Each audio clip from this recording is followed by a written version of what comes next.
Hello dear subscribers, today I will tell you how you can easily install iOS 14 on your iPhone 7. So for doing this you just need to open the settings, and in the settings you choose general, and in the general you will see software update, so just choose software update.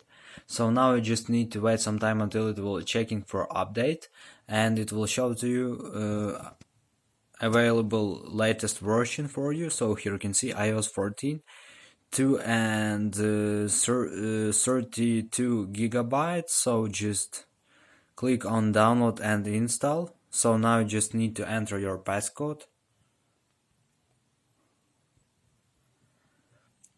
and now you can see that you need to agree with terms and conditions. So just click on agree.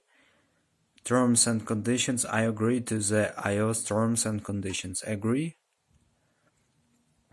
And now you can see update requested. So now you will see here estimating time remaining. So here you will see how much time you need to install this iOS version for your phone.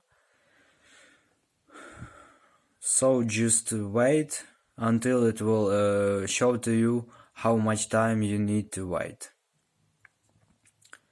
So after it will download and automatically install the latest version on your phone. So just here you can see about 30 minutes remaining. So after 30 minutes it will successfully install iOS 14 to our phone. So this is the way how you can install iOS 14. So thanks for watching, have a nice day, subscribe to my channel, click like, and goodbye.